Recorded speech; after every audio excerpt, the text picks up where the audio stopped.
بسم اللہ والصلاۃ والسلام علی رسول اللہ اما بعد۔ وضو میں کلی اور ناک میں پانی کیسے چڑھایا جائے گا، اس حوالہ سے اللہ کے رسول صلی اللہ علیہ وآلہ وسلم کا عمل کیا ہے۔ دو طرح کی روایات آپ سے ڈسکس کرنی ہے۔ یہ بات یاد رکھیں کہ وضو عبادت ہے اور وضو ایسے کرنا چاہیے جس طرح اللہ کے رسول صلی اللہ علیہ وآلہ وسلم سے ثابت ہے۔ جس طرح مرد عورت کی نماز میں کوئی فرق نہیں، اسی طرح وضو کرنے میں بھی مرد اور عورت کے درمیان کوئی فرق نہیں ہے۔ ہمارا جو ٹاپک ہے وہ وضو میں کلی کیسے کرنی ہے اور ناک میں پانی کیسے چڑھانا ہے۔ تو حدیث کا اگر آپ مطالعہ کریں تو تین طرح کے الفاظ مروی ہیں: مزمزہ، واستنشق، واستنثر۔ مزمزہ کہتے ہیں کلی کرنے کو، یعنی پانی منہ میں ڈال کر پانی کو گھمانا، مزمزہ۔ واستنشق، پانی کو ناک سانس کے ذریعے کھینچنا، یعنی جب آپ ناک میں پانی چڑھائیں گے تو اس کو سانس کے ذریعے کھینچنا کہ وہ نرم ہڈی تک آ جائے، اس کو استنشاق کہتے ہیں عربی میں۔ اور اسی طرح ایک لفظ ہے استنثار، اسی پانی کو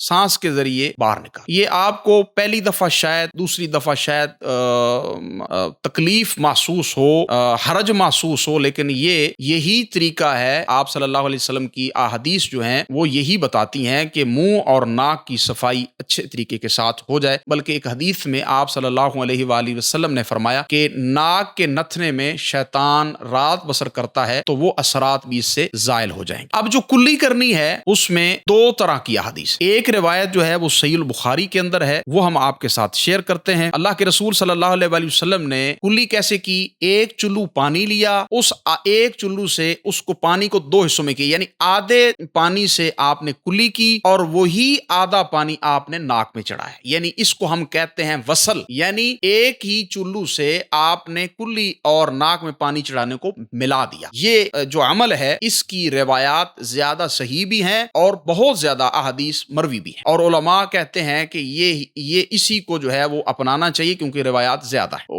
دوسرا جو عمل ہے، اور یہ جو روایت ہے یہ صحیح البخاری میں کتاب الوضو میں ہے اور اس کا حدیث نمبر ہے 1191، اور اسی طرح یہ روایت صحیح مسلم کے اندر موجود ہے اور اس کا جو نمبر ہے وہ 235 ہے۔ تو اس طریقے کو کہتے ہیں طریقہ وصل، یعنی کلی کرنا اور ناک میں پانی چڑھانا، دونوں کو آپ نے ملا دیا۔ اچھا، ایک طریقہ ہمارے ہاں جو معروف ہے کہ ایک چلو لیا، کلی کی، پھر چلو لیا، پھر کلی کی، پھر چلو لیا، پھر کلی کی، اسی طرح جو ہے وہ 3 بار ناک میں پانی چڑھایا آپ نے۔ تو یہ جو روایت ہے، اس روایت کو امام ابو داؤد رحمہ اللہ نے ابو داؤد کے اندر 139 نمبر پہ، امام نووی رحمہ اللہ نے المجموع جو ان کی شرح ہے اس میں جلد 1 360 میں، اور حافظ ابن حجر رحمہ اللہ نے التلخیص الحبیر جلد 1 صفحہ 78 میں اس روایت کو ضعیف کہا ہے۔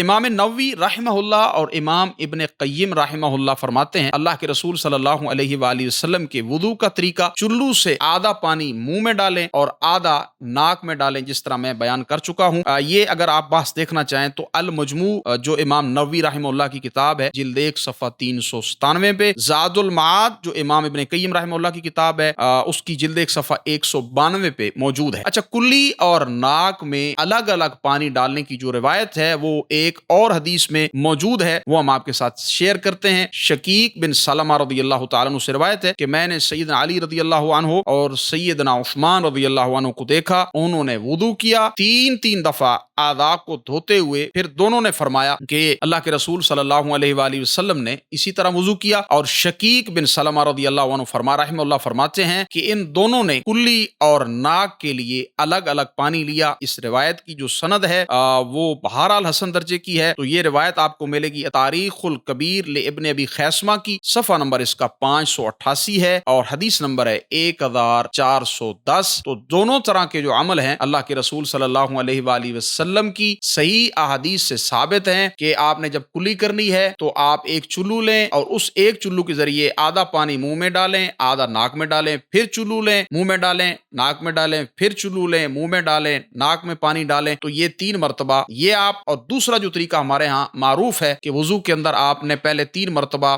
منہ میں پانی ڈالنا ہے اور پھر اس طرح 3 مرتبہ ناک میں پانی ڈالنا ہے۔ لیکن شروع کی میں نے جو بات کی تھی کہ مزمزہ، واستنشق، واستنثر، اس بات کو آپ ذہن میں رکھ کے آپ نے کلی بھی کرنی ہے اور آپ نے ناک میں پانی چڑھانا بھی ہے اور آپ نے ناک کو جھاڑنا بھی ہے۔ ایک بات اور ذہن میں آئی، وہ بھی آپ یاد رکھیے گا کہ آپ نے کلی اور ناک میں پانی دائیں ہاتھ سے چڑھانا ہے اور ناک کو صاف کرنا ہے ہے بائیں ہاتھ سے۔ اللہ رب العزت سے دعا ہے اللہ مجھے آپ کو اللہ کے رسول صلی اللہ علیہ وآلہ وسلم کی احادیث سمجھنے اور ان پر عمل کرنے کی توفیق عطا فرمائے۔ وآخر دعوانا ان الحمد للہ رب العالمین۔